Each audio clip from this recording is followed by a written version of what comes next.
Oi! Snowden by director Oliver Stone. Welp, if you're looking for some humdinger of a surveillance story, this is kind of it. I mean, I didn't mean to blow my wad on the whole surveillance theme this early in the month, but shit. While technically still a fictional account of the story, and you can be assured some of this has been beautified up to meet movie storytelling standards, it's still basically a documentary in pretty trappings. You know what they say about documentaries? Wait till you hear the other side too. In this case, bring it on. Since it went down, not much for counter arguments that don't basically fall into the slander of character category. Huh. Weird. You would think there would be some kind of legit discountings to this one. So I have a feeling the test of time will prove this one out, whether we like it or not. This is the story of Edward Snowden, relaying some key points of his life from the time he entered the armed services to joining the alphabet companies and his work that took place there. Dramatized for your convenience, of course. Joseph Gordon-Levitt seems to do a pretty good job as the Snowden avatar here, showing his trials and tribulations leading up to the infamous U.S. security leaks that helped at least partially expose the fuckeries being committed on American citizens in violation of their Fourth Amendment rights.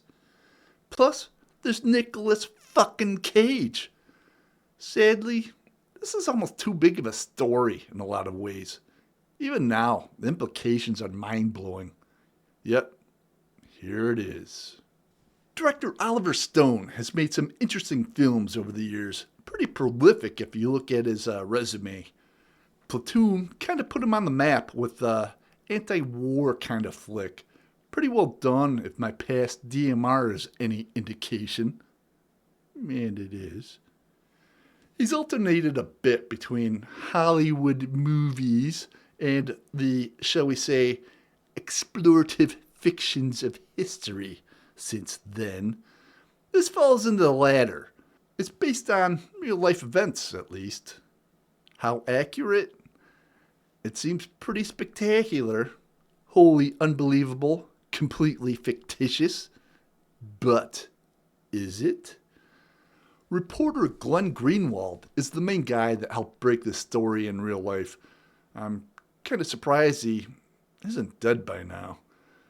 But Glenn's current reporting, well, not quite as big of news as this, does still highlight some of the atrocities happening in the world today.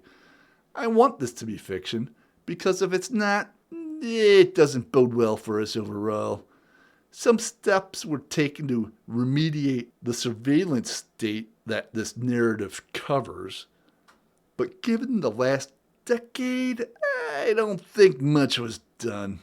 Or at least it was just shifted to third parties to avoid accountability by certain governments. But that's just like my opinion, man. Great scene. It's a nice visualization of scope of shenanigans that focuses down to a human eye. This in a nice quick visual interpretation. As for media notes, yeah, probably on a list now for watching this.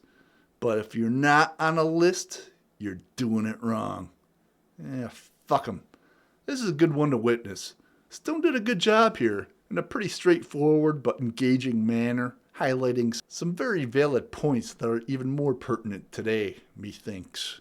So for story, I'm giving it 5 beers.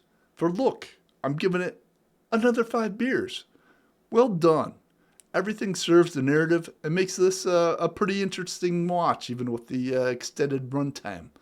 So if you want to see a potential take on pretty recent history of fuckeries, check this one out. Cheers. I'm in the CIA.